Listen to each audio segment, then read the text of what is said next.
Hello again, world. It's still July 4th, but I just got an email from my old friend, Mrs. Hull, which was Mrs. Pierce, my ninth grade science teacher, who got me suspended for 2 weeks. That's a whole nother story. Actually, I got myself suspended for 2 weeks. I take full responsibility for my childhood, but that's another story. The reason I'm going to make another video over here real quick is she just sent me an email talking about technology and where we've been in the past 30 years, and I feel the same way, that I won't be around for the next 30 years of technology. But for you folks that know me, that I'm really sending this message to, Marty Frick, John Davis, and Bob and Cliff and Marty, and Mrs. Hull. When I do these videos, this is for you guys. If the rest of the world wants to tune in and listen to me, that's all well and good. But, this is in response to your emails. I've got lots of things to say in response to those, so I'm not forgetting you. But this is the way I choose to do it, because my hands can't type. My mind's going a mile a minute, my hands can't keep up, and then they get tired. So this is a really great venue for me to be able to do what I'm doing right now. But Mare says, this technology is really great, and she loves Twitter and YouTube, and of course knows she doesn't get anything done around the house. I do all this technology, and I get everything done around the house. That's why I don't do anything around the house. That's why we're rich now and all that. We hire somebody to do it. For me, I got an 8 and a 12-year-old. No, the 12-year-old quit because she doesn't like to clean. So I got an 8 and a 6-year-old. And the 6-year-old likes to look at everything before she cleans it. But anyhow, they're good kids, and they do get stuff done for me. But technology, think about it, guys, girls. 30, 40 years ago, we didn't even have the word computer in our vocabulary. It didn't exist. And for technology, what did we have? TV and a radio, and that was enough for us. Now we've got all these great communication tools. Of course, nobody uses them. They forward everything. One of the best communication tools we still have is the telephone. And everything else just added on to that, and the kids are picking up new ways, which it should be. They're twittering and they're texting and all that, and I'm not into any of that stuff. I like multimedia, as you all well know. This is my bailiwick. In my room here right now, over there is another computer, and over here is another computer. I got 4 Macs in this room right here, and probably 8 or 9 external hard drives, 1 terabyte each, and a couple 2 terabytes for all the video. But look what we're able to. We're able to make our own music from home, and we can produce our own TV shows, for that matter. Here, in a sense, I've got an online speaking magazine.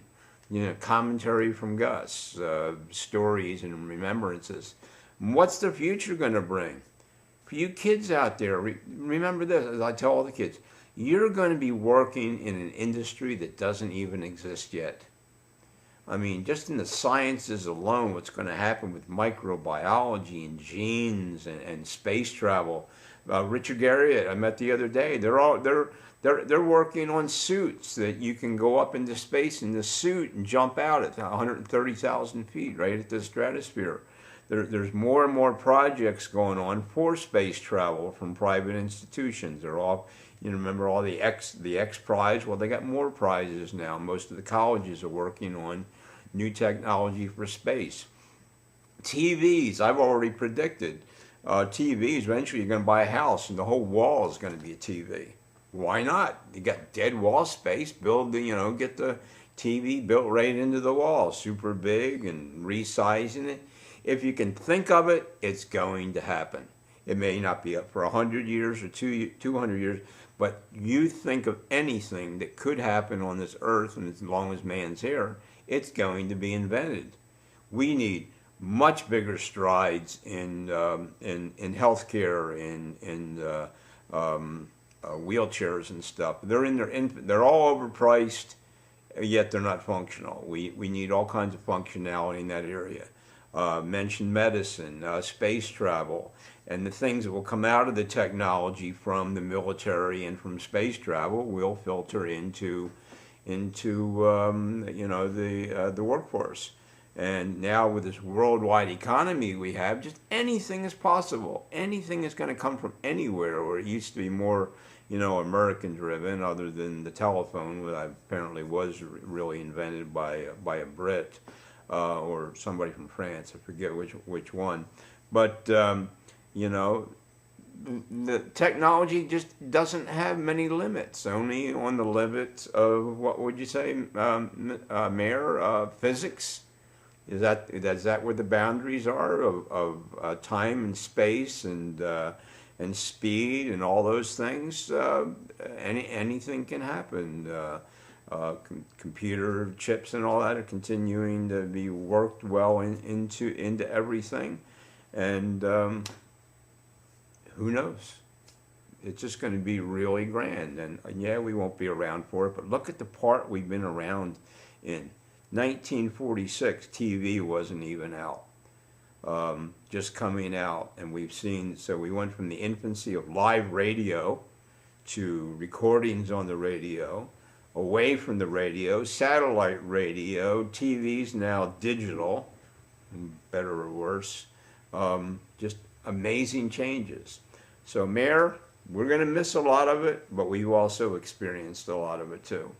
And, with your contributions, what you've taught children about science, who knows, there's some Nobel laureate still out there waiting to be found from your teachings. And for the rest of us who we can only inspire the children to look beyond their boundaries, to grasp onto reading, because you don't learn anything by talking, which I guess I didn't learn that lesson. But you got to read. Yeah, the Nobel laureate I talked to the other day, Lee Hartwell at the Fred Hutchinson, and Bonnie Dunbar. Science and math, science and math, science and math, science and math. So there's your lesson for the day. You all have a good day. Keep your comments coming. I will respond to them. And you all have a good day. Later. This is Gus saying bye.